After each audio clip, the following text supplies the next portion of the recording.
La semana pasada dije yo, vamos a retomar Lucas por lo menos 2 semanas más. 2 semanas no, 2 capítulos más. Pero hoy decidí volver a otro pasaje. El tema es que la semana que viene, viernes y sábado, tenemos una conferencia acá para pastores y líderes enfocado en la santificación, en la doctrina bíblica de la santificación, que es muy importante, para pastorear apropiadamente es muy necesario entender esta doctrina.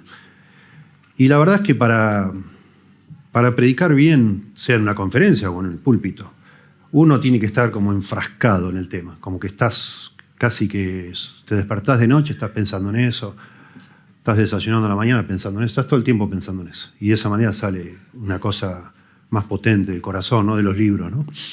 Aunque uno lee libros, también es leer libros, yo creo, algunos no coinciden conmigo, yo sé, pero leer libros no es no confiar en el Espíritu Santo. Es no confiar en mí, no en el Espíritu Santo. Es pensar que seguramente en la historia ha habido personas que han tenido más luz que la que yo tengo. Y quiero saber lo que el Espíritu Santo les dijo a ellos, digamos, o los guió a ellos. Y por eso uno lee, para entender bien y no meter la pata. También es un ejercicio de humildad. Y no decir, bueno, Dios me mostró, Dios me dijo y hablo lo que se me antoja. Y no coincido yo con nadie más de lo que habla por ahí. Es un ejercicio de humildad. Hace años yo leía, bueno, me voy por las ramas, pero no importa. Leía un comentario de 1 y 2 Pedro, escrita por un hombre muy famoso, se llama Wayne Grudem, es un teólogo muy conocido, su teología está en español. La posición que él tiene sobre el descenso de Cristo a los infiernos y qué sé yo. Bueno, la posición que él tiene no la tiene nadie, en la historia de la iglesia nadie, él solo. Y es muy interesante, porque él después de años de haber escrito ese libro, ese comentario, de haberlo publicado, bueno, escribe su teología. Y él cuando llega a esa parte de lo que hizo Cristo cuando descendió, él dice, bueno, yo hace años publiqué este libro con lo que yo pensé que era la interpretación correcta, pero nadie coincidió conmigo, así que seguramente yo estoy equivocado. Me encanta. Y es el punto. A veces es lo que a veces nos pasa y tenemos que tener cuidado, ¿verdad? Sobre todo porque, si bien no lo decimos tan enfáticamente, pero tratamos de que cuando hablamos la verdad, lo que Dios dice y no lo que nos parece, y entonces dentro de 3 años cambiamos de opinión y después otra vez cambiamos, todo, ya ustedes dejan de confiar en lo que se escucha en el púlpito, porque dice, bueno, andá a saber lo que diga dentro de un tiempo, ¿verdad? Y eso lo vemos en la historia del cristianismo. Vemos que algunas doctrinas es como que hay modas. Hay un tiempo donde se pone de moda explicarla de cierta manera, pasa el tiempo y la explican de otra, después la explican de otra, y llega un momento que uno dice, wow, si uno lee un poco, dice, la verdad, tengo una confusión en mi mente, no sé qué pensar. Y hasta casi estás tentado a evitarla. No querés mucho hablar de eso, porque no estás seguro de que estés diciendo la verdad. ¿Me abrís un poquito esta ventana? Gracias. Y eso es lo que pasa con la doctrina de la santificación, que vamos a ver la semana que viene, y por eso queremos hablar, no como los dueños de la verdad, obviamente, pero tratando de aclarar, mostrando en la Biblia, por medio de exponer pasajes claves, de hablar un poco de la historia de esa doctrina, porque es una doctrina clave. A nosotros nos encanta. A propósito, busquen Filipenses 2, versículos 12 y 13. Filipenses 2, del 12 al 13. A nosotros nos encanta pensar en la justificación. Nos encanta pensar en la salvación, ¿verdad? Qué maravilla lo que cantamos acá. Qué maravilla pensar, estoy seguro de que estamos acá, nos maravilla, porque Dios para traernos a la salvación primero nos empieza a molestar de una manera, nos empieza a inquietar en el corazón sobre que somos unos pecadores y que tenemos que resolver eso. Y que qué pasaría si me muero en mis pecados. Empezamos a tener una inquietud que la pone el Espíritu Santo de Dios. Y entonces, una vez que uno encuentra la solución, la salvación, en definitiva, que es la solución para ese pecado que reconocemos tener, bueno, qué lindo es pensar en eso. Es maravilloso pensar en la salvación, pero la salvación, digamos, tiene distintas partes, llamémoslo así.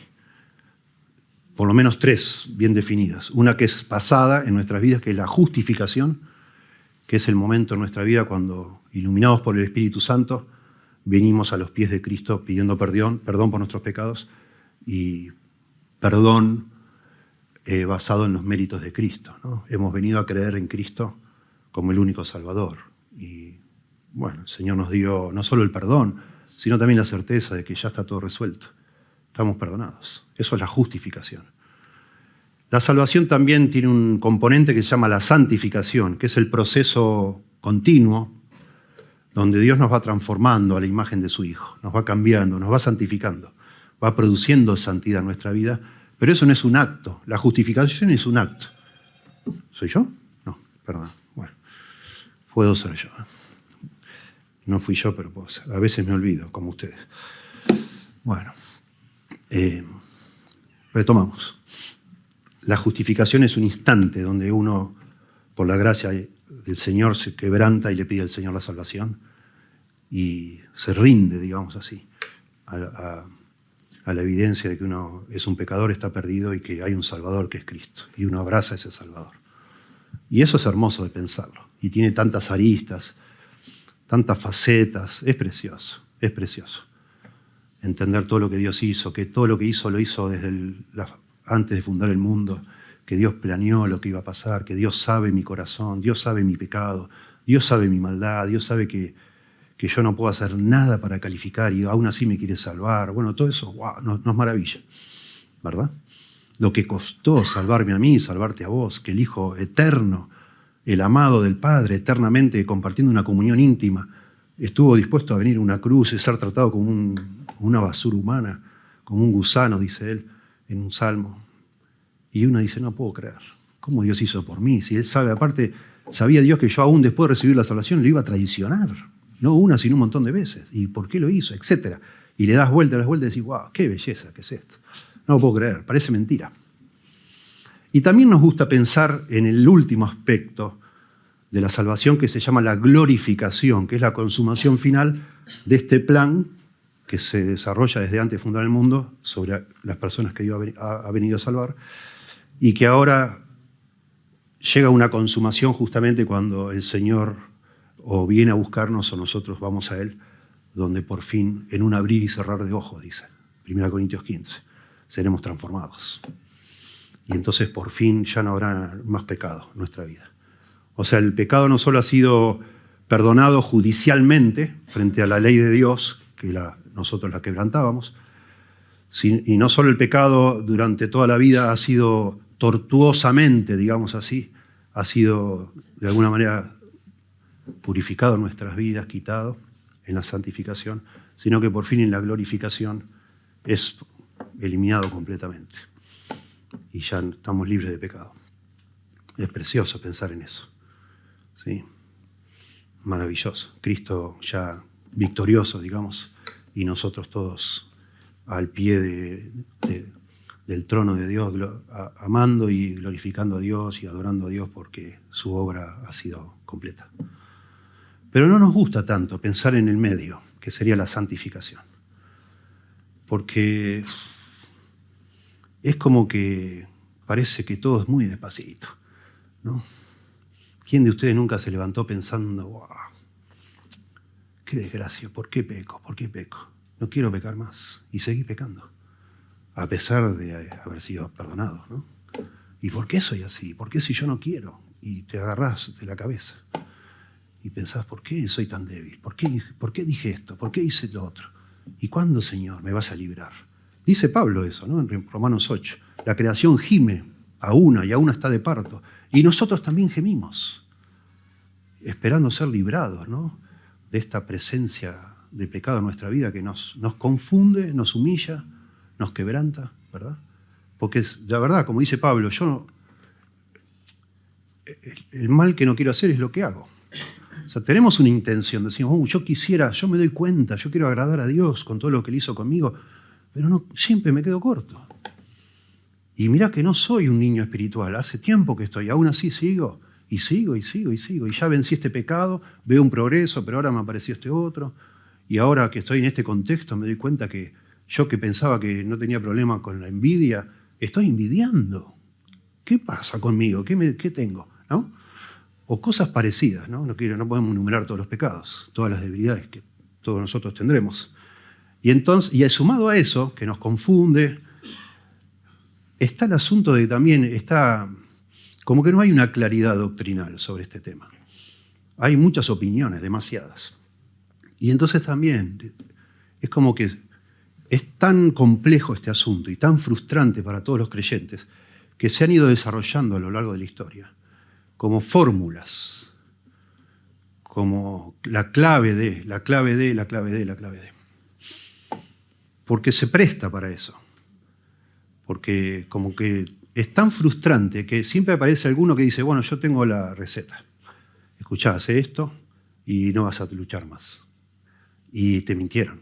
Porque en la Biblia, cuando miramos en qué consiste la santificación, consiste en una lucha a brazo partido hasta el último día de tu vida.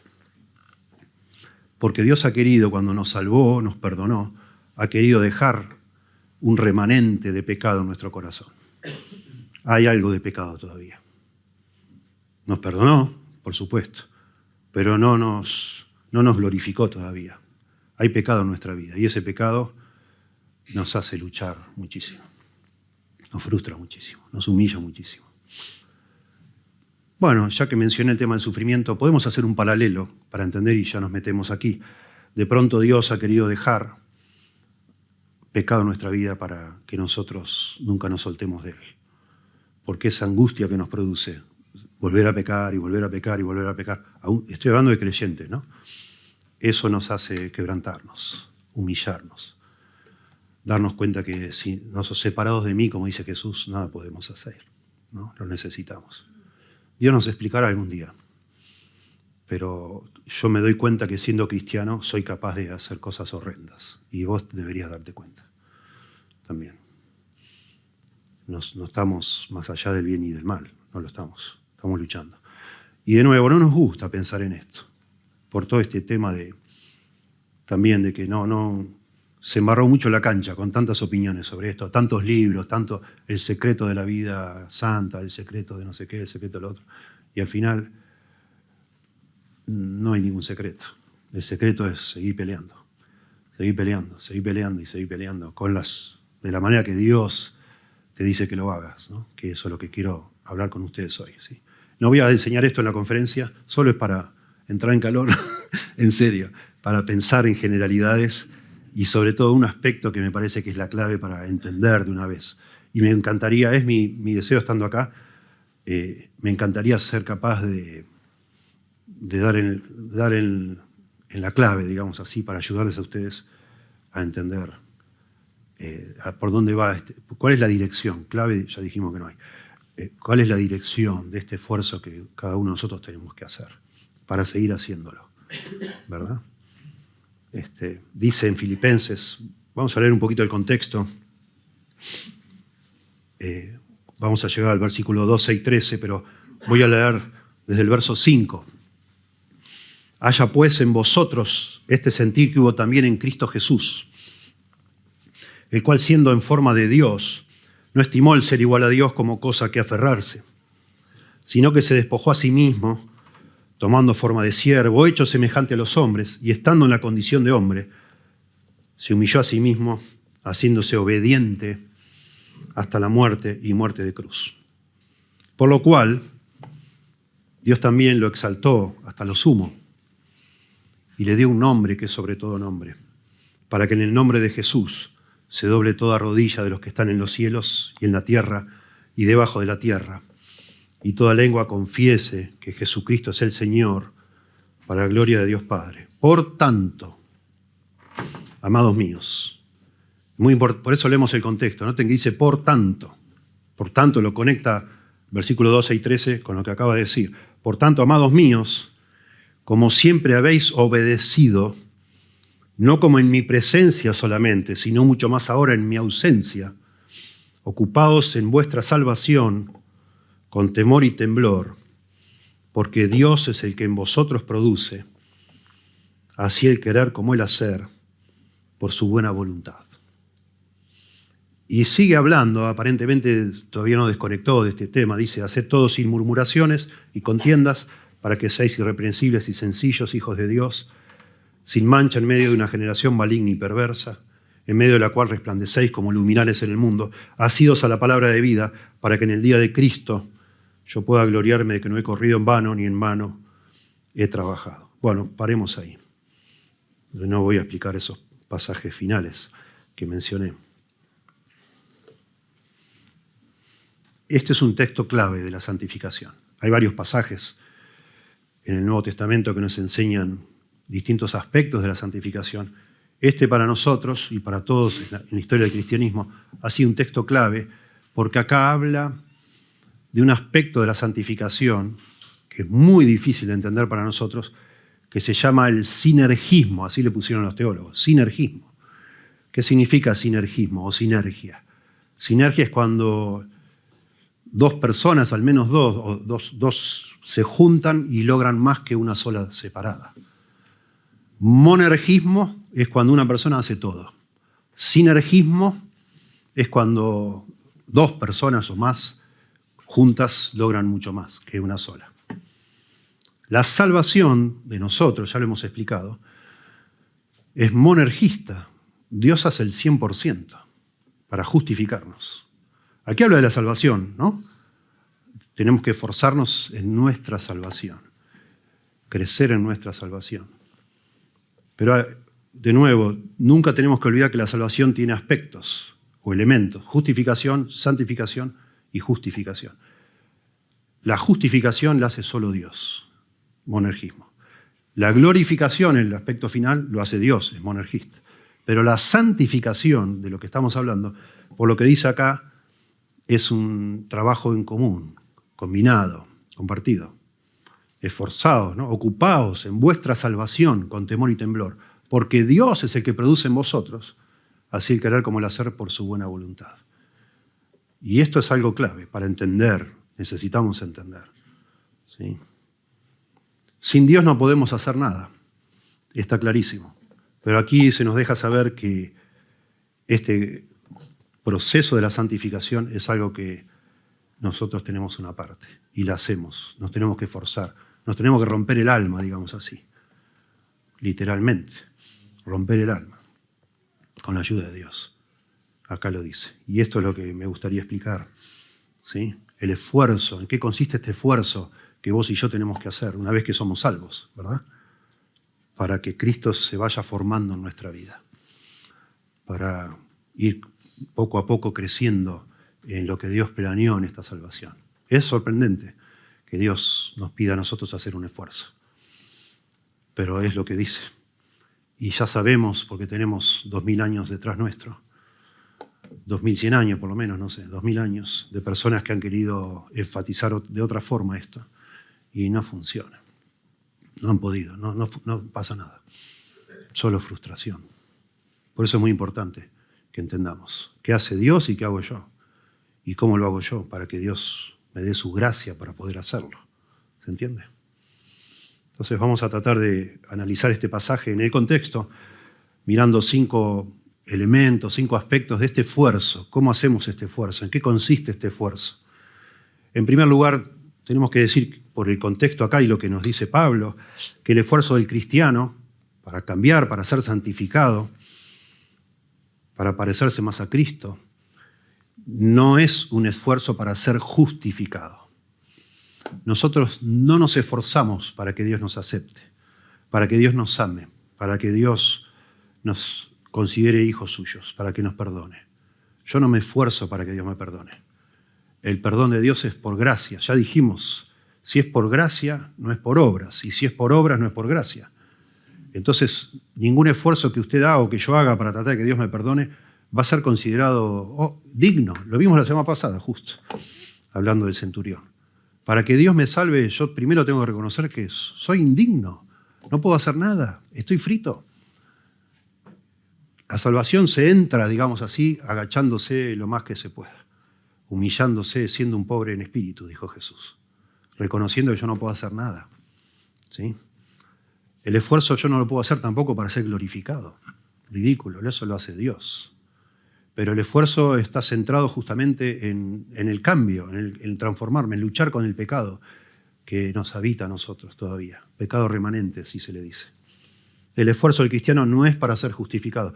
Noten cómo dice, verso 12. Por tanto, amados míos, está hablando de creyentes. No es que decís, bueno, yo podría decir amados a todos ustedes, y a lo mejor alguno de ustedes no es creyente y le digo amado y le digo con sinceridad. Yo y cualquiera de los ancianos acá, la verdad que de corazón les digo, nosotros sentimos amor por ustedes, en el sentido no romántico, pero sí en el sentido de querer entregar nuestras vidas para ayudarles a ustedes a encontrar a Dios, a caminar con Dios, a crecer en Dios y a, por fin, un día vernos todos en el cielo, ¿no? Pero cuando en la Biblia dice amados a alguien, a un grupo, le está hablando a cristianos, sin duda. Y Pablo habla con los filipenses como con creyentes. Son creyentes. Siempre en las iglesias, y así es el Nuevo Testamento, y ya los canso hablando de esto, pero siempre en las iglesias hay personas que todavía están en el proceso de entender. Hay personas que todavía no son cristianas, está bien, pero cuando el apóstol Pablo va escribiendo sus cartas, 13 cartas, él nos deja saber, cuando en las cartas que está escribiendo él piensa que hay demasiada cizaña y poco trigo, ese es el caso de los Corintios. Todo el tiempo vuelve y vuelve y vuelve a lo mismo. En el caso de los filipenses, él es tan cariñoso, los exalta tanto, de manera tan preciosa habla de ellos, es que él considera que es una iglesia donde la mayoría son convertidos, son amados. Noten, por ejemplo, Filipenses 1:1, a todos los santos en Cristo Jesús que están en Filipos, dice. Filipenses 1:5, por vuestra comunión en el Evangelio, desde el primer día hasta ahora. Pablo siente que hay una comunión, él está preso cuando escribe esto. Hay una comunión entre él y los filipenses centrada en el Evangelio. 1:6 de Filipenses, Dios ya había comenzado la buena obra, el que ha comenzado en vosotros la buena obra la perfeccionará hasta el día de Cristo. Es la salvación. Ha comenzado la salvación, ya han sido justificados. La está perfeccionando, está santificándolos hasta el día de Cristo, que es el día en que van a ser glorificados. 1:28 de Filipenses, en nada intimidados, que se está aconsejando, están siendo perseguidos ellos, por los que se oponen, que para ellos ciertamente es indicio de perdición, mas para vosotros de salvación, y esto es de Dios. Pablo está diciendo, ustedes están siendo perseguidos porque ustedes son creyentes, y los creyentes, así como persiguieron a Cristo, son perseguidos en este mundo. O sea, Pablo está confirmando, yo creo que ustedes son salvos. Capítulo 3, verso 1, por lo demás, hermanos, le dice. Capítulo 3, verso 3, hermanos, yo mismo no pretendo haberlo ya alcanzado. Capítulo 3, verso 17, hermanos, sed imitadores de mí. Capítulo 4, verso 1, así que hermanos, míos amados y deseados, gozo y corona mía, estad firmes en el Señor, amados. Qué énfasis, ¿no? En un mismo versículo, amados, deseados, gozo, corona, y de nuevo amados, otra vez. Está clarísimo que Pablo le está hablando a creyentes. Y está bueno que lo diga, porque a veces uno se encuentra, uno mismo, en algún momento, yo en algún momento de mis primeros pasos como cristiano, yo me escandalicé de mí mismo por ver que era capaz de seguir pecando. Yo, como diciendo, me engañaron. Como yo me engañé a mí mismo. Mi expectativa era otra. Y conozco personas muy cercanas a mí que también se sintieron muy desalentadas cuando vieron que las mismas pasiones, las mismas luchas en su corazón eran antes y después de haberse convertido. Y tuvieron como una especie de depresión, un bajón espiritual. Y a veces nos pasa viajando, encontrándonos sobre todo muchachos, en mi experiencia por lo menos, personas que están luchando con la pornografía, que me dicen, yo no sé si soy cristiano. ¿Por qué? Y bueno, al final siempre es como que hay un patrón, ¿no? O que como no ven el poder de Dios en sus vidas. Y dicen, ¿cómo puede ser que yo, después de tantos años, estoy con esto y no me lo puedo sacar de encima? Bueno, Pablo le va a hablar a cristianos, amados, que no son inmaculados. Tienen que seguir trabajando, luchando, con temor y temblor. Un esfuerzo muy fuerte, está hablando acá, contra el pecado que hay en ellos, ¿no? Entonces decimos en primer lugar, este esfuerzo que hacemos no es para ser justificados, es después que somos justificados. ¿Sí? Déjenme, no quiero llenar de palabras, porque al final de pronto salen de acá medio confundidos, pero déjenme hacer una especie de paralelo de los tres momentos de la salvación, el pasado, presente y futuro. Pasado es la justificación, presente es la santificación y dura hasta que el Señor nos lleve. Y la glorificación, el día que lo veamos a Él, seremos como Él es, dice 1 Juan. ¿Verdad? Seremos transformados completamente. Son tres partes, todo eso se llama la salvación. Que acá diga, ocupados en vuestra salvación con temor y temblor, tenemos que entender bien este aspecto, este tema de que hay tres aspectos de la salvación. Cuando se me dice que yo me ocupe, y ahí la idea es algo constante en la salvación, saca el asunto de la justificación, porque ya está dado por hecho. Y saca el asunto de la glorificación, lo va a hacer Dios eso. Habla de la salvación presente. Yo no me rompo el alma, no me ocupo. Acá la palabra es fuerte, es energeo, es un esfuerzo muy fuerte. Yo no me ocupo en mi salvación pensando ni en el primer ni en el último aspecto. Eso lo va a hacer Dios. ¿Verdad? Él completa, va a completar. Cuando yo me muera en un abrir y cerrar de ojos, me despertaré delante del Señor y todo lo que yo no logré, con la ayuda de Dios, Él lo va a terminar. Eso está garantizado. ¿Sí? Está hablando de nuestro aspecto presente, la santificación. La salvación de la pena del pecado es lo que llamamos la justificación, de la pena. Ya estamos tranquilos. Dios ha tomado la carga, digamos, Cristo ha puesto sobre la cruz, o Dios el Padre ha puesto sobre la cruz toda la lista, el acta de los decretos que era contra nosotros. Ya está arreglado. Estamos a cero, nuestras cuentas están a cero con Dios. Nos ha adoptado como hijos suyos en el amado, dice Efesios capítulo 1. Ya estamos salvos. Ya nada nos puede separar del amor de Cristo. Nada. Nadie nos puede sacar de ahí.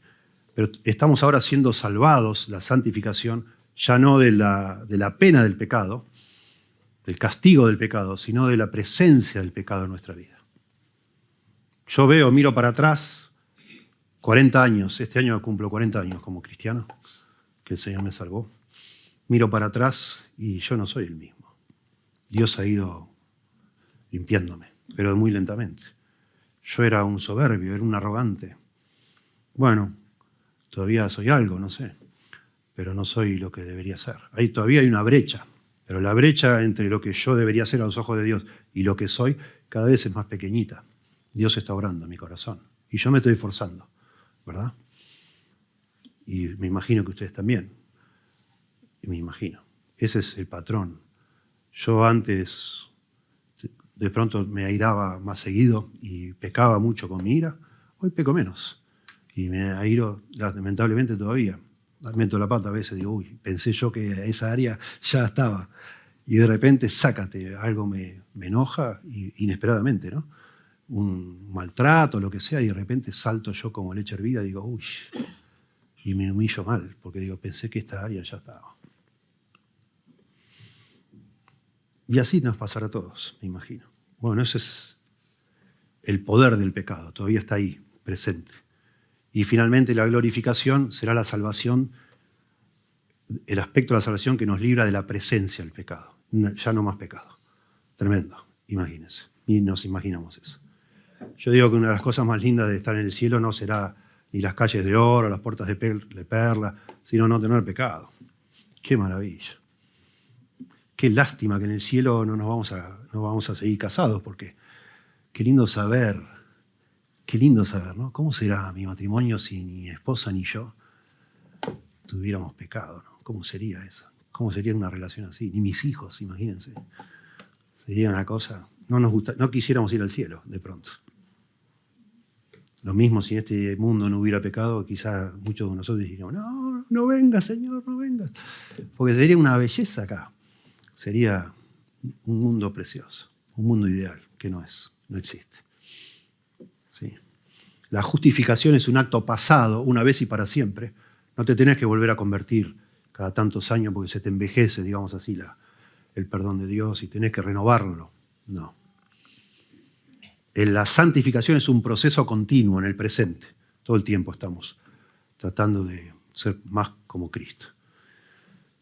Y la glorificación es un acto futuro, también es un abrir y cerrar de ojos, es un instante. La justificación es en un instante. Seguramente hay un proceso que nos va llevando al punto de crisis que llamamos la conversión, que es la justificación. Pero el momento que vos fuiste justificado fue un instante. Fue el día que vos te quebrantaste, te humillaste y le pediste a Dios que te salve. Eso es un instante. Después es un proceso. Si realmente te convertiste, es un proceso. Porque Dios, el Espíritu Santo, la tercera persona de la Trinidad, vino a vivir a tu corazón y eso comenzó en vos algo nuevo. No puedes ser el mismo. No vas a ser el mismo. Está Dios viviendo en tu corazón y empezás a cambiar. Inexorablemente. No es algo que vos elegís. Ya está. Empezó algo. Empezó una revolución en tu corazón y va a pasar. Más o menos depende de los esfuerzos que vos hagas y que yo haga de manera correcta. Y bueno, en la glorificación también lo hace todo Dios, es un instante. O en el momento que Él venga y lo veamos cara a cara, si todavía estamos vivos, o cuando nos toque morir y nos encontremos con Él cara a cara. Somos transformados en un abrir y cerrar de ojos, un instante. ¿Sí? La justificación, la podríamos llamar nacimiento espiritual. La santificación, crecimiento espiritual. Y la glorificación, perfección espiritual. Sí, en esta vida no vamos a lograr la perfección, es obvio. Sí, pero es lindo pensarlo así. Nacimiento espiritual, perfección espiritual, crecimiento espiritual y después perfección. ¿Se acuerdan en 1 Pedro 2:2? Desead como niños recién nacidos la leche espiritual no adulterada para que por ella crezcáis para salvación. De nuevo, ahí el concepto de salvación, de nuevo, es la santificación. Yo no puedo crecer en justificación ni puedo crecer en glorificación. Crecemos en santificación, en este proceso. ¿Se entiende? La justificación sería la redención comenzada, la santificación, la redención continuada. Acá en Filipenses 1:6 dice: el que comenzó en vosotros la buena obra, la perfeccionará hasta el día de Cristo. Va continuando la redención, ¿sí? Y finalmente la redención completada, que es lo que dice Romanos 8, que estamos gimiendo, la creación gime y nosotros también, para que Dios por fin nos redima del todo, nos quite el pecado y ya, basta de la maldición del pecado y todas estas cosas. ¿Sí? En la justificación podríamos decir: he sido salvado correctamente, Dios lo hace. En la santificación estoy siendo salvado, en este aspecto de la salvación. Y en la glorificación seré completamente salvado, ¿verdad? Bueno, los teólogos hablan de santificación posicional. Notaron que recién leímos 1 Corintios, creo, o leímos en Filipenses, a los santos que están en Filipos. 1 Corintios 1:2, a los santos que están en Corinto. Habla de los creyentes ya como santos. Posicionalmente somos santos, porque ya hemos sido apartados para Dios. Pero todavía falta que todo el proceso se complete, ¿no? Santificar es apartar para un uso sagrado. Eso quiere decir santificar. Un teólogo muy lindo, el doctor Charles Ryrie, una vez vino a Argentina y dio un ejemplo precioso. Y él usó el ejemplo de que estás comiendo un helado, te compraste un helado y estás tranquilo disfrutando y ves que viene un amigo que vos sabés que es un pedigüeño, mal, y lo santificás el helado. Y dice, agarrás con tu lengua y le pasás toda la lengua, ¿sí? Tirás la cucharita para que no vea y le pasás toda la lengua y el que te vio no te pide nada. Ya está.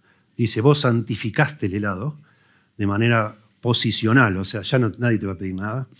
Lo ven, es obvio que le pasaste la lengua, salvo un muerto de hambre, no sé, pero en general nadie lo santificaste para vos. Pero vos seguís charlando, él se compra el suyo, no sé, y vos seguís tomando el tuyo y en el momento que lo terminaste de comer todo, ya no es la santificación posicional, digamos, sino completa. ¿Se entiende? O sea que el momento que vos lo apartás para vos es cuando lo lamiste todo, lo apartaste para vos. Es un acto, ¿verdad? Después es todo un proceso a medida que te lo vas comiendo y en el momento que lo terminaste ya está. Digamos, de alguna manera sí podemos entender estos tres aspectos de la salvación. Algo que es muy importante, y ya lo dije, en el primer paso, que es la justificación, solo Dios, no, 100% Dios, no por obras para que nadie se gloríe, porque por gracia sois salvos por medio de la fe, y esto no de vosotros, pues es don de Dios, no por obras para que nadie se gloríe. O sea, Dios te justifica 0 obras, todo por gracia. Cuando estemos en el cielo, todo cantaremos, la gloria es toda de Dios, 100%.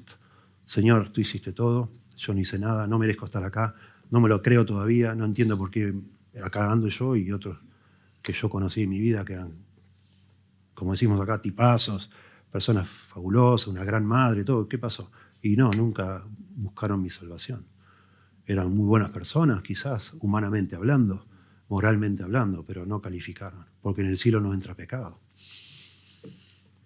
Y estaremos así, en el cielo, pensando, ¿no? Solo Dios lo hace, nada de nosotros. Toda la gloria es para Dios, para que nadie se gloríe, dice.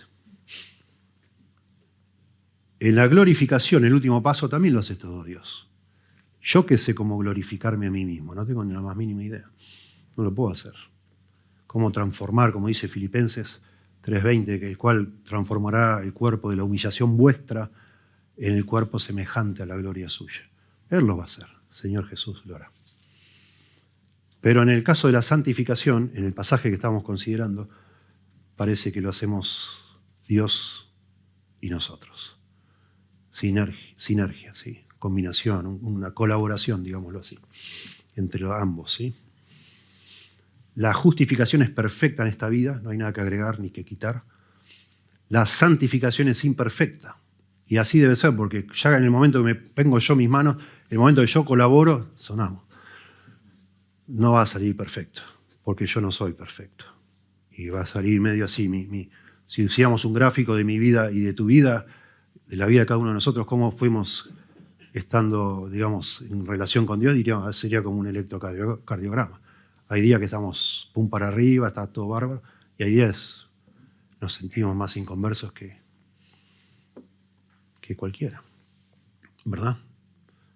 Pero el resultado final o total es que siempre vamos de a poquito caminando hacia la santidad, la imagen de Cristo. Y finalmente la glorificación es perfecta también. Se glorifica completamente todo nuestro cuerpo, todo nuestro ser, cuerpo, alma, espíritu, todo.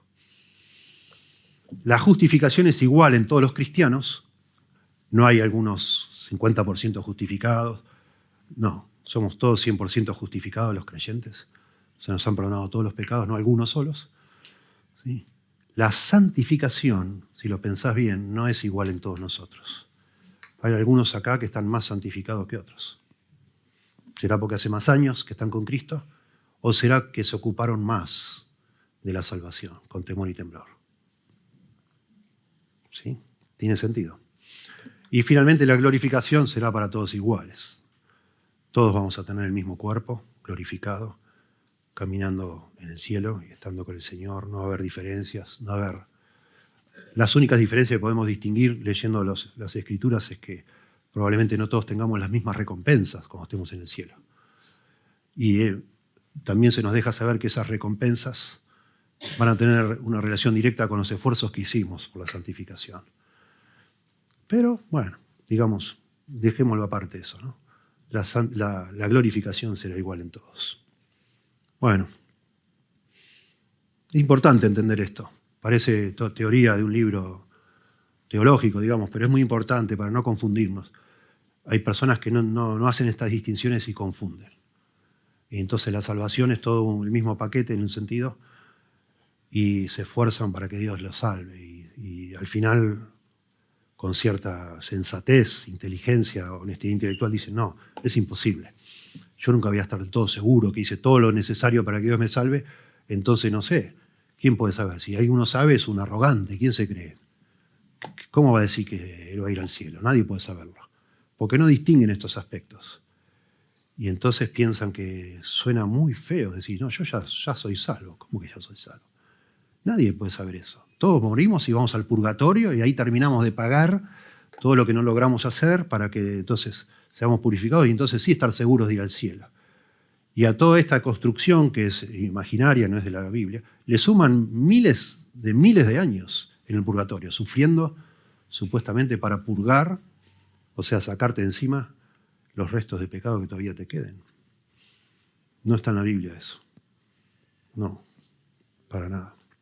Por eso es muy importante distinguir y ser, sobre todo, a veces nosotros nos desilusionamos cuando nuestras expectativas no están de acuerdo a la realidad. Si vos tenés una expectativa que la Biblia no dice que sea así, sonaste. Te vas a sentir completamente engañado, desilusionado. Decir, a mí me dijeron que era otra cosa. Yo me puedo hacer el santito los domingos, decir sí, amén, amén, gloria a Dios y no sé qué, pero en realidad yo sé en mi corazón que soy un desastre. ¿Y cómo encajas eso en tu teología si no entendés bien en qué consiste lo que Dios ha querido hacer y está haciendo en tu vida? Todos nosotros somos un desastre. Pero por la gracia de Dios, y ya ha sido justificado, realmente es un consuelo saber, ya fuimos perdonados. Gloria a Dios por eso. ¿Sí? Y no lo usamos eso como una excusa para decir, bueno, ¿qué me importa? Total, Dios me va a perdonar igual. No. Eso indicaría que quizás no entendimos bien qué es lo que es la salvación. Sí que nos preocupa, sí que nos quebranta. Y seguimos esforzándonos con temor y temblor. En segundo lugar, tomé mucho tiempo para este punto, pero bueno, el esfuerzo del cristiano tiene que ver con la obediencia. Tiene que ver con obediencia, noten en el contexto, porque acá lo dice, ¿verdad? En Filipenses 2:12, dice, por tanto, amados míos, como siempre habéis obedecido, no como en mi presencia solamente, sino mucho más ahora en mi ausencia, ocupaos en vuestra salvación con temor y temblor.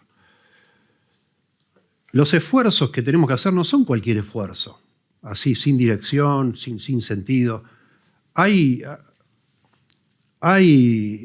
información específica en la Biblia para saber qué esfuerzos yo tengo que hacer.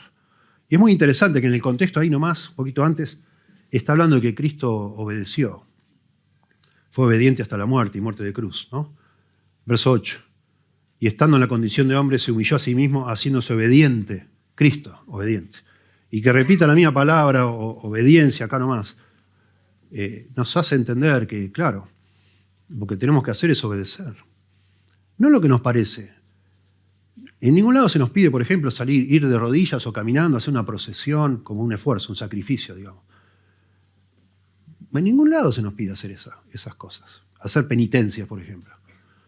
Eso no es lo que la Biblia dice. Hacer penitencias todo el tiempo,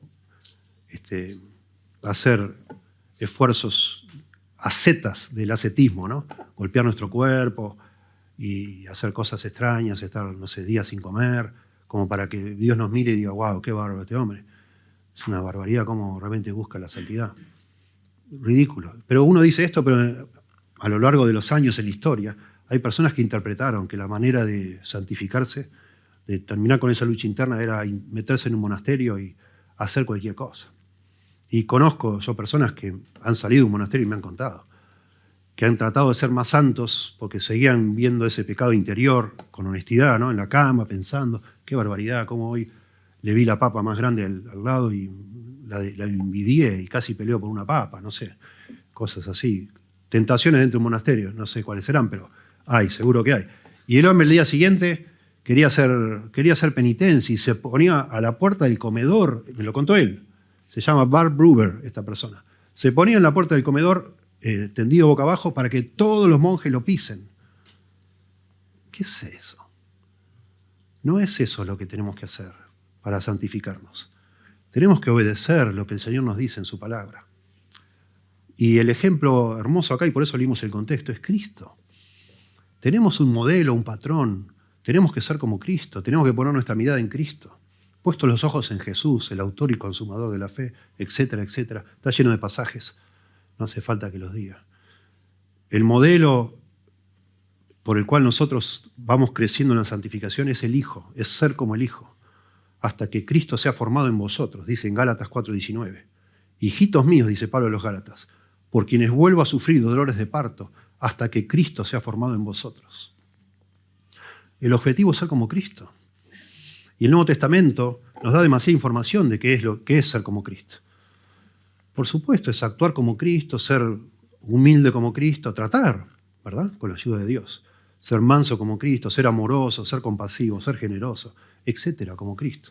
Eso nos cuesta una enormidad, ¿verdad?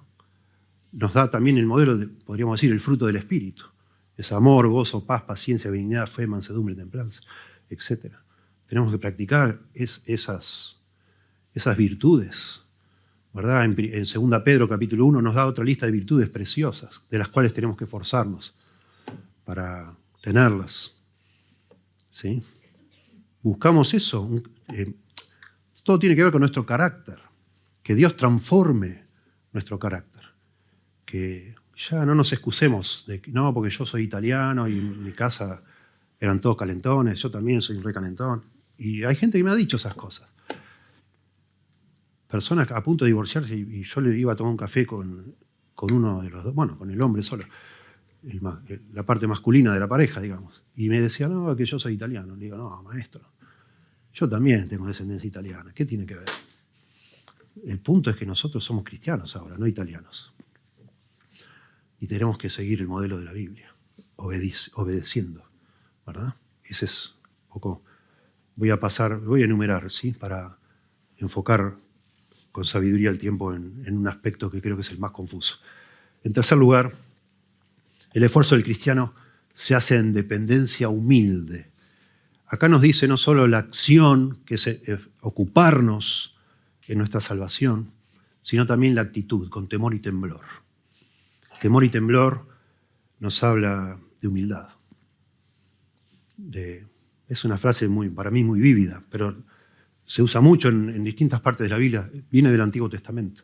Pablo la usa todo el tiempo, 1 Corintios 2:3, estuve entre vosotros con debilidad y mucho temor y temblor. Eso, debilidad es casi un sinónimo ahí. Con la cabeza ahí medio como, bueno, ayúdame Señor, tranquilo, yo no soy campeón, nunca lo voy a hacer.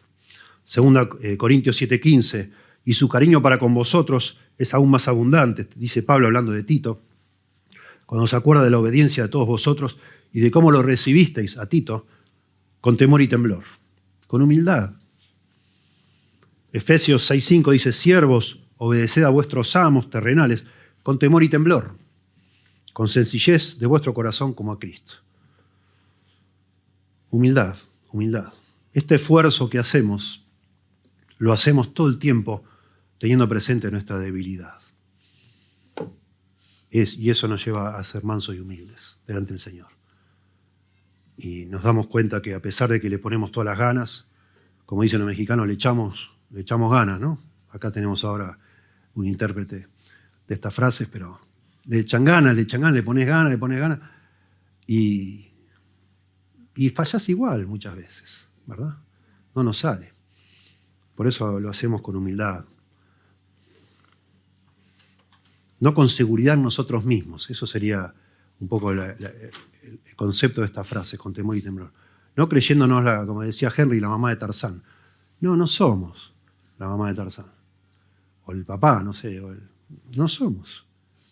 No. Nos esforzamos, pero no sabemos. Es como cuando estudiamos y hacemos los parciales o hacemos el examen y salís y te preguntan, ¿cómo te fue? ¿Qué sé yo? Me parece que mal. Después te sacaste una buena nota, gracias a Dios, pero no es que lo decís por superstición o qué. No, realmente estás tan inseguro, no te la crees y decís, bueno, después te parece el 9, el 9.50, el 10, no sé, y no lo podés ni vos creer. Eso es con temor y temblor. Sin autosuficiencia, ¿sí? Bueno. Y entonces acá nos dice un detalle muy lindo. Vean el texto, por favor, cuando lo vamos leyendo. Y entonces dice, porque, verso 13, acá está la razón de por qué nos esforzamos, ¿sí? En nuestra salvación, porque Dios es el que produce en vosotros, o el que en vosotros produce, así el querer como el hacer, por su buena voluntad. O para que hagamos o cumplamos su buena voluntad, según la versión que estemos leyendo. O para su beneplácito, dice otra versión. Es muy interesante esto. Acá está la clave, me parece a mí, de toda la dificultad de este pasaje, porque dice, ocupaos en vuestra salvación. Al final del verso 12, la palabra ocupaos es energeo. Y cuando dice, porque Dios es el que en vosotros produce, es la palabra energeo también. Es muy interesante que me diga que yo haga algo que en realidad Dios lo hace antes que yo en mí. Yo me ocupo, le pongo toda mi energía, digámoslo así, energeo, de ahí viene la palabra energía, me pongo las pilas, me esfuerzo, me rompo el alma para crecer en santidad. Y me dice, porque, la razón, Dios ya, antes que vos te esfuerces, está produciendo en vosotros, otra vez, esta energía que vos necesitás para hacerlo. Porque Dios es el que en vosotros produce Y produce dos cosas, dice acá. Así el querer como el hacer. Noten, Dios, en su gracia para con los creyentes, actúa modificando nuestra actitud y también nuestras acciones, de alguna manera, nuestra fortaleza. Produce el querer, el deseo, como el hacer. De nuevo, para que toda la gloria sea de Dios. Pero saber que Dios produce en mí y en vos, creyente, el querer obedecer, el querer ser como Cristo, el querer sacarte el pecado de encima, el no bajar los brazos, Dios produce ese deseo. El quebranto, etc. El Espíritu Santo nos quebranta, nos redarguye, nos lleva al arrepentimiento todo el tiempo. Porque Dios ha comenzado y Él la va a terminar esta obra. Pero quiere que nosotros lo hagamos con Él. Y Él produce ese deseo, ese querer, y también el hacer. Y está presente Dios en todo el tiempo en nosotros, ayudándonos. ¿Sí? Como el hacer por su buena voluntad. Bueno, para su beneplácito. Y entonces aquí el punto es que Dios, o el esfuerzo que estábamos hablando del cristiano, depende de la obra de regeneración, de que Dios ya está dentro nuestro, Dios está dentro mío. Y eso cambia todo lo que yo hago. Lo hago por el esfuerzo o las fuerzas que Él me da en su gracia. Que son fuerzas, por supuesto, son fuerzas divinas, son superiores a mis fuerzas, a tus fuerzas, pero también al estar dirigido por Dios, en este caso es la tercera persona, la Trinidad, la que está ayudándonos desde adentro a ser cambiados, a ser santificados, tienen un propósito, tienen una dirección, no es una cosa alocada ahí. Uno ha conocido, alguno acá que haya tenido empleados, de repente a veces tiene un empleado que se pasa de entusiasmo, lo tiene que frenar un poco porque te rompe todo. Decís, no, tranquilo, yo te voy enseñando, no es todo loco así, vamos, rompemos todo. Tranquilo, se hace con método, todo se hace como debe ser, ¿verdad? Y bueno, nosotros de pronto si nos dejaran solos, de pronto hacemos un desastre. Yo qué sé cómo formar a Cristo en mi vida, qué sé yo. ¿Cuánto por ciento me falta de humildad? ¿Cuánto por ciento me falta de generosidad? No tengo la más mínima idea. Yo le pongo ganas, de hecho ganas, me esfuerzo todo, pero Dios que está dentro mío es el que me va guiando, me va ayudando. Y su palabra, por supuesto. ¿Sí? El por que acá es muy importante. Es como que los teólogos hablan de una manera muy linda y es una forma hermosa de leer el Nuevo Testamento. Tenemos que mirar, por supuesto, los imperativos, y las cartas están llenas de imperativos, cosas que tenemos que hacer. Ahí está, eso entra en este cuadro de mi esfuerzo y el tuyo. Obedecemos estos imperativos que hay en la Biblia. Pero todos los imperativos están siempre apoyados en indicativos. Estoy hablando de, más o menos tienen una idea del sistema de verbos. Hay verbos que están en indicativo, que son cosas que ya sucedieron. El imperativo es algo que vos tenés que hacer, todavía no sucedió. ¿Verdad? Yo hago tal cosa porque Dios antes hizo tal cosa. Y acá dice que yo me tengo que esforzar con temor y temblor en mi salvación, porque Dios es el que produce, o sea, algo que ya hizo Dios antes. Si Dios no va delante mío en un sentido o no va junto conmigo, porque no es adelante, es conmigo, yo no puedo hacer ningún esfuerzo. O puedo hacer esfuerzos, pero no van a ser esfuerzos santificadores. Tiene que estar Dios en ese esfuerzo. Y eso es muy lindo entenderlo. Y eso tiene que ver con la regeneración, con haber nacido nuevo, con tener el Espíritu Santo. Y me salteo acá, pero acá tenía una nota muy linda, bastante larga, pero es muy lindo cuando yo ya les he hablado de un libro muy famoso, chiquitito, que se llama La vida de Dios en el alma del hombre. Acá sacaba una ilustración muy linda. Una vez un amigo de un pastor que se llama Henry Scrugall, que murió a los 27 años, muy jovencito, un puritano. Un amigo le escribe y le dice, ¿me podés explicar en qué consiste la salvación? Por favor, estoy confundido. Y le escribe una carta de más o menos 80 páginas tiene. Que después de muerto Henry Scrugall, a alguien se le ocurrió publicarla en forma de libro. Y con ese librito, que se hicieron muchas copias, se convirtió el señor George Whitefield, muy famoso. Leyendo ese librito se convirtió Whitefield, que fue uno de los instrumentos que Dios más ha usado. en producir avivamientos espirituales tanto en Inglaterra como en Estados Unidos. George Whitefield, leyendo la vida de Dios en el alma del hombre. Solo quería mencionar de que es muy lindo lo que escribe Scrugall. Un día lo pueden conseguir, está en internet. No es algo tan extenso para leer, es precioso. Primero le explica lo que no significa ser un cristiano y después lo que sí significa. Y lo que significa es haber nacido de nuevo y tener a Dios en nuestro corazón. El que tiene al Hijo tiene la vida, el que no tiene al Hijo de Dios no tiene la vida. Ser creyente es tener a Dios morando en mi corazón. Y por eso estoy diciendo acá, habla todo el tiempo con lo que está diciendo acá, está implicando, está asumiendo que la persona que se va a esforzar tiene a Dios en su corazón y ese Dios produce en él o en ella. Podríamos usar la palabra entusiasmo, que en griego de ahí sale, ¿no? En theos, que es tener a Dios adentro. Tener a Dios en mi corazón a mí me produce entusiasmo. Tengo semanas complicadas, vos tendrás semanas complicadas, semanas que incluso podríamos hasta casi decir que estamos tan bajoneados que podríamos decir que estamos deprimidos, pero el Señor está dentro mío y me empodera y pone el querer como el hacer y te pone las pilas. Aún te levantás, aún de la derrota, decís, wow, otra vez no, no estoy haciendo lo que debo, etc. Y Dios te empodera porque está dentro tuyo. Y si Dios no está dentro tuyo, no sos un cristiano, dice Scrugall.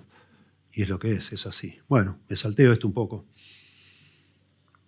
Dice Scrugall, leo un chiquitito. La verdadera religión es una unión del alma con Dios, una verdadera participación de la naturaleza divina, la imagen misma de Dios, por ejemplo. ¿Sí? Por eso Pablo le dice a los Gálatas, hijitos míos, por quienes vuelvo a sufrir dolores de parto, hasta que Cristo sea formado en vosotros. ¿Sí? Entonces trabajamos intensamente y trabajamos de acuerdo a un plan, obedeciendo lo que Dios ya nos dice claramente en las Escrituras. Y entonces llegamos al meollo del tema. Digo yo, para mí el meollo, porque la pregunta es, bueno, si yo hago algo y Dios hace otra cosa, o Dios hace algo. Yo me esfuerzo, me ocupo, con temor y temblor, y Dios produce en mí el querer como el hacer, y en vos también. ¿Cuánto hago yo y cuánto hace Dios? ¿Qué hago yo y qué hace Dios? ¿Cómo es la combinación, digamos así? 50-50, 70-30. ¿Cuánto hace cada uno? Digámoslo, ¿no?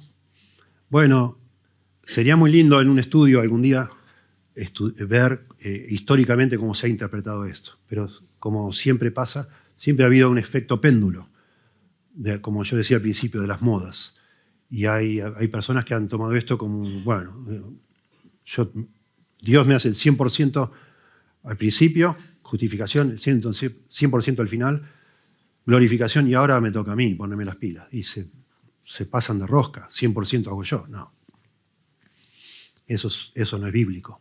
Eso lleva a un legalismo, a un aspecto que, de nuevo, es como dejarlo a Dios afuera, como casi una forma autónoma, digamos. Separados de Dios nada podés hacer, dice. Y entonces personas de nuevo se practicaron prácticas ascéticas en la iglesia, lamentablemente en la iglesia primitiva, enseguida se penetró las ideas de Platón, el neoplatonismo, que decía que el cuerpo era malo y el alma era buena, y se empezaron a hacer todo tipo de prácticas no bíblicas para tratar de luchar con el pecado. Al punto que llegó a considerarse el celibato y el martirio, ambos, como lo más grande que alguien podía hacer para santificarse. Ser martirizado por Cristo, o sea, que te lleven a la hoguera, ¿verdad? O a algún otro tipo de muerte. Es como que eso te completaba la salvación. Y enseguida, bueno, claro, eso es un poco loco, ¿no? Digo, como que no, parece como demasiado extremista. Entonces empezaron a considerar el celibato, el hecho de no casarse o no querer, una viuda no querer recasarse, porque había muchas viudas en esa época y se empezó a escribir mucho contra las viudas que se recasaban. Y se empezó a escribir también enseguida mucho sobre personas que elegían una vida superior, supuestamente, si no se casaban, el celibato. ¿Qué tiene que ver? No parece que...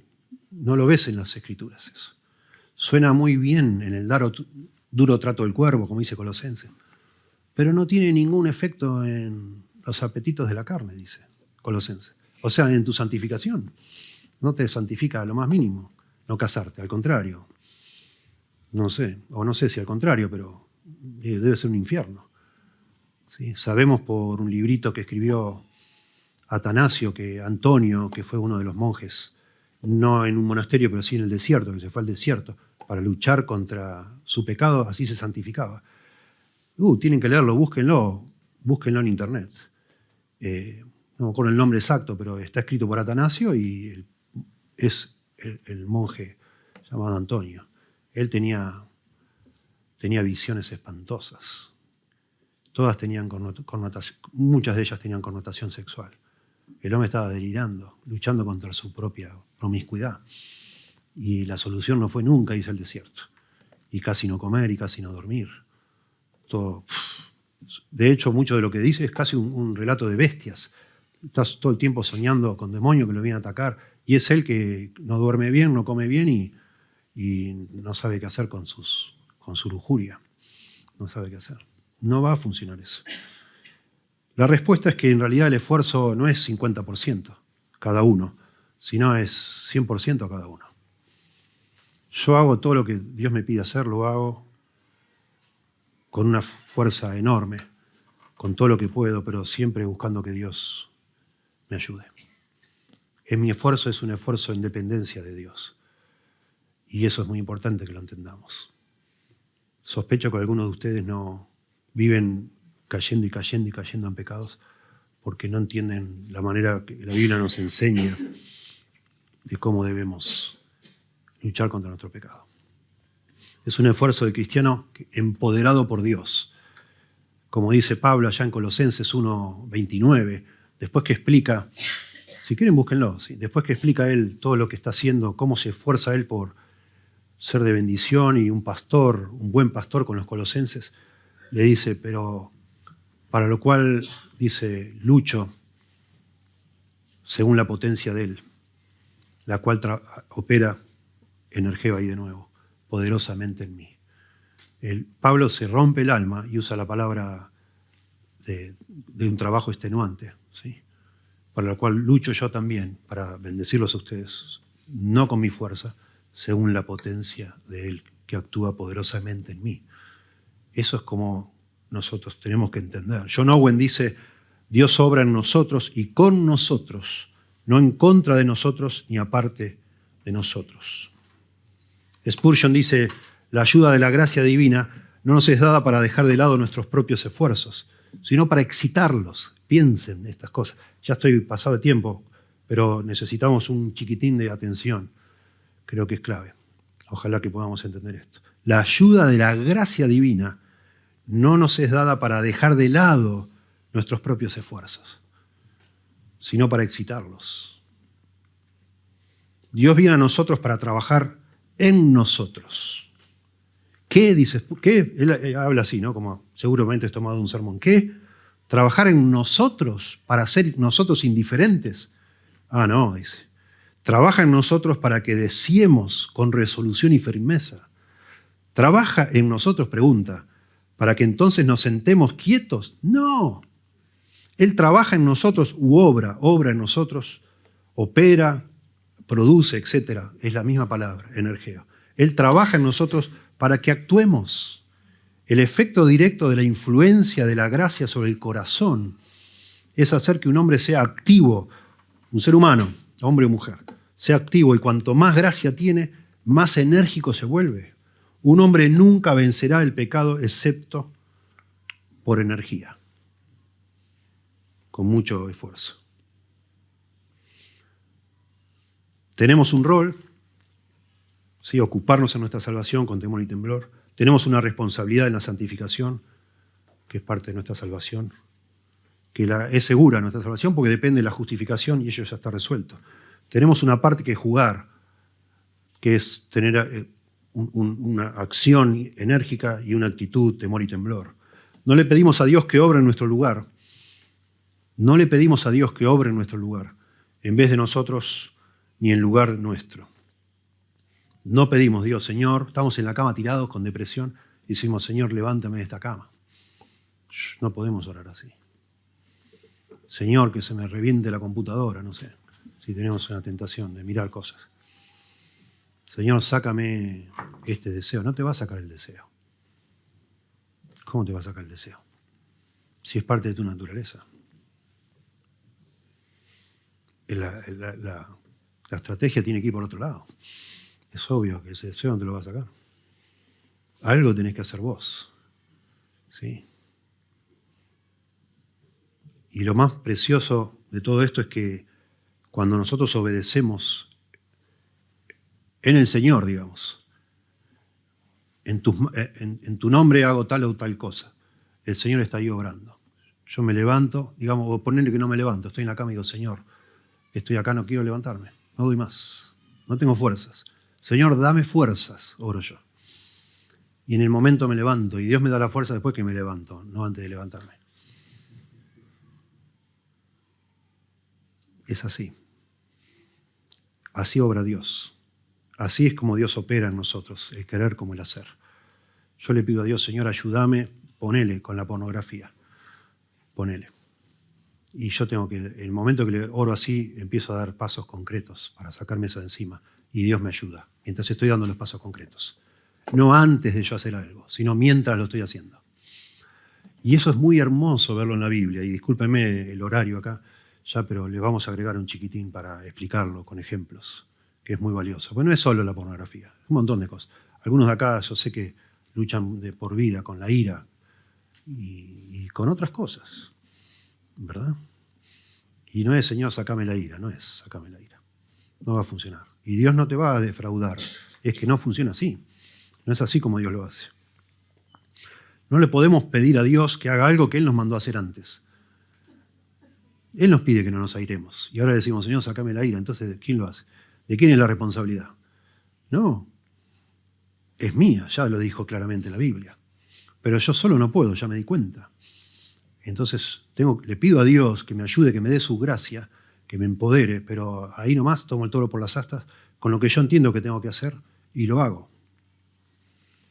Alguien contó una ilustración de esto, bastante simplona pero valiosa. Un hombre se sentó en una cafetería y le pide a la moza que le traiga azúcar. Bueno, le trae azúcar, le pone 3 sobrecitos. Y le dice, ¿me puedes traer? Lo prueba. Y le dice, ¿me puedes traer más? Y le trae más, y le trae más. Y en un momento la mujer, la camarera, dice, perdóneme, señor, no me quiero meter, pero ¿por qué no lo revuelve primero? Porque, digo, antes de seguir trayendo azúcar, revuélvalo primero, capaz ya está. Nunca lo revolvió.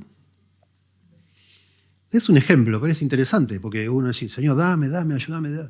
Y es como Dios nos dijera, bueno, pará de pedirme que yo haga tantas cosas por vos. A ver, revolvé lo que ya te di. Utilizalo, ponete las pilas y a ver qué pasa. Esa es la idea, creo yo, de que Dios obra en nosotros y nosotros nos ocupamos con temor y temblor. Nos ponemos las pilas y nos rompemos el alma con todo lo que Él nos está dando, pero lo usamos. Y el ejemplo más lindo, y de nuevo, tengan paciencia, pero es muy lindo, ¿eh? A mí me ha impactado esto cuando lo conecté. Por eso hoy leímos Éxodo 15. En Éxodo 14, yo tenía unos meses de cristiano y estaba leyendo toda la Biblia, tapa a tapa. Imagínense, estaba por Éxodo 14. No estaba leyendo, o leía muy poco, o esto fue muy cerca de mi conversión, ¿no? Y me acuerdo, estaba en un tren, el tren Mitre, en Retiro, esperando que salga, pues vos te acordás de ciertos momentos de tu vida, ¿verdad? Yo me acuerdo el día que leí Éxodo 14:14 y me emocioné como niño en Cristo. Hay cosas que te emocionan y está bien que así sea. Y yo me emocioné encontrando este versículo solo. Nadie me lo explicó, nadie me dijo, mirá qué lindo esto. Yo lo descubrí y dije, wow, mirá esto. Y lo marqué, etcétera. Me puse a orar. Éxodo 14:14 dice, Moisés le dice al pueblo, el escenario es así, está el Mar Rojo, está todo el pueblo a la orilla del mar, y Faraón, que primero había decidido no perseguirlos, pues ya estaban quebrantados, habían enterrado a todos los primogénitos, estaban todos llorando, todo Egipto llorando, al final termina toda esta situación y se ponen las pilas y van como locos con todos los carros al galope. Digamos, Israel iba caminando, imagínense. Así que ya se empieza a sentir la vibración de todo, el ruido, el humo ahí de la arena. Ya están viniendo a comerse los vivos, los carros de Faraón, ¿verdad? Y el pueblo empieza a temblar, y ya empieza a quejarse. Moisés, ¿para qué nos trajiste acá? Nos hubiera sido mejor morir en Egipto, hubiera dejado tranquilo, ¿para qué te metiste? La gente así, ¿no? Ya estaban locos, estaban todos locos, había como una revuelta. Y Moisés, bueno, pobrecito, digo yo, no sabía mucho qué hacer, entonces los puso a todos a orar. Y él dijo una cosa maravillosa, que es lo que a mí me impactó, Éxodo 14:14. Jehová peleará por vosotros y vosotros estaréis tranquilos, tranquilos hermanos. Dios va a pelear por nosotros. Fíjense, Éxodo 14:14. Hermoso, qué ánimo, ¿no? Jehová peleará por vosotros y vosotros estaréis tranquilos. ¿Y Dios qué le dice a Moisés? Qué grande, Moisés, sos un poeta. ¿Cómo se te ocurrió decir algo tan hermoso? Porque es hermoso que diga eso la Biblia. Pero no le dice eso a Dios. ¿Qué le dice el verso 15? 14:15. Claro, yo no sabía nada de interpretación y nada, eso no me interesó. Me gustó el 14. Pero el 15 dice, entonces Jehová dijo a Moisés, ¿por qué clamas a mí? ¿Por qué siguen orando todos ustedes? Di a los hijos de Israel que marchen, dejen de orar. Ya oraron demasiado, caminen. Pero nos vamos a morir ahogados, caminen. Ustedes caminen. Y nadie se ahogó. Es muy interesante esto como una ilustración. Después sucede exactamente lo mismo en Josué, cuando cruzan el Jordán, creo que es Josué capítulo 4. Lo mismo pasa. Lo mismo. Está todo el pueblo de Israel, 2 millones de personas, y hasta que los sacerdotes no pisan el barro, digamos así, el río Jordán no se frena.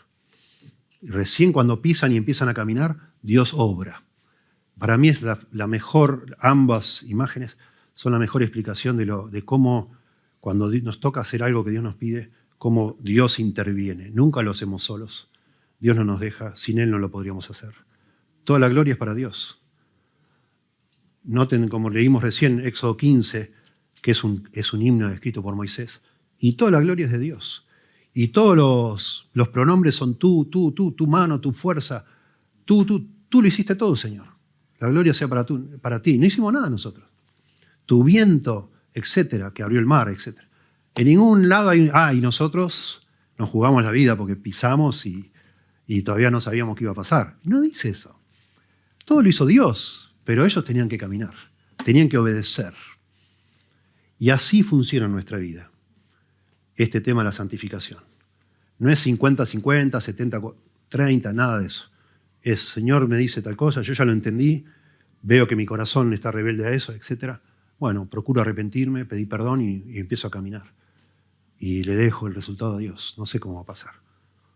Por distintas formas he formado hábitos en mi vida, los traigo de la vida anterior, soy más débil en este aspecto, en el otro, vaya a saber por qué, y pienso que es imposible de resolver, pero Dios me dice, yo me tengo que ocupar en eso, siendo creyente. Y bueno, empiezo a obedecer, como si ya, es lo que Dios Dios me va a ayudar. Y me mando, y te mandás. Y Dios te va empoderando, actuando en tu vida, dándote la gracia que vos necesitas y la que yo necesito a medida que voy obedeciendo. Háganlo, hermanos. ¿Sí? Dejen de usar la oración como una excusa para la obediencia, porque eso es lo que hacemos. Empiecen a caminar, a hacer lo que tengan que hacer. Y van a ver cómo Dios les da las fuerzas. Así funciona la santificación. Y esto todos los días. El que quiera ser mi discípulo, tome su cruz cada día y sígame. Y cada día, y bueno, pero es una aventura preciosa. Estamos en las manos de Dios, es muy lindo. Es hermoso. Para mí en este momento de mi vida es muy vívido. Hay días que no tengo energía para nada. Me quedaría en la cama todo el día. Y el Señor me da fuerzas. Y lo veo en algo tan simple como eso, como poder hacer lo que yo considero son mis responsabilidades con la ayuda de Dios. Y es hermoso. Y hay días que oro más. Pero no como un sustituto de nuevo. Es como para tomar envión, ¿no? Estoy desayunando y digo, Señor, y lo mismo con mi esposa, que también ella tiene su batallita, digamos, y oramos juntos. Señor, danos fuerzas. Estamos muy cansados de todo esto. etcétera. Danos fuerza, Señor. Ayúdanos hoy para cumplir con esto. Y nos largamos. Y nos matamos la risa después, porque de gozo, ¿no? Porque vemos que Dios nos dio las fuerzas. Era cuestión nomás de recordar, digamos, ¿no? Que no estamos solos. Esto es algo conjunto con nosotros y Dios. Y se aplica más que nada, bueno, a la falta de fuerzas, ¿por qué no? Mamás a veces que están con los nenes chicos sienten que ya está, no tienen ni una gota más de energía. Bueno, frená un poquito, orá al Señor y mandate. Y olvídate de todas las fórmulas fantásticas que no funcionan. Porque esto es todos los días, todos los días, todos los días, todos los días. Y Dios se va obrando en nuestra santificación. Es precioso. ¿Sí? Bueno, oremos al Señor. Señor, te damos gracias por poder pensar en tu palabra, en tus planes que han sido planeados desde antes de fundar el mundo y nosotros acá ejecutándolos, no solos, sino con tu ayuda, Señor. Con tu poder, con tu energía, con tu gracia. Todo es por gracia, Dios. Ayúdanos a entender esta dinámica de esforzarnos con humildad, con dirección de tu palabra y con dependencia en tu poder, siguiendo el modelo de Cristo y dependiendo del Espíritu Santo, Señor. Por favor, ayúdanos a crecer en santidad, a agradarte con nuestras vidas, Señor. Aunque nuestros avances sean, como dicen en inglés, pasitos de bebé, Señor. Pero bueno, ayúdanos. Queremos dar esos pasitos para glorificar tu nombre, para exaltar ante los ojos de los que aún no te conocen también, Señor, esa gracia que nos has concedido, que es maravillosa, Dios. Ayúdanos, por favor. Y también siempre pedimos que cada sermón penetre el corazón también de los que aún no llegaron a la salvación, que puedan, aunque sea, llevarse a casa lo que tenga que ver con convicción de pecado y la luz para creer que la obra de Cristo es suficiente para salvar, Señor. Por favor, ayúdanos, te rogamos, en el nombre de Jesús. Amén.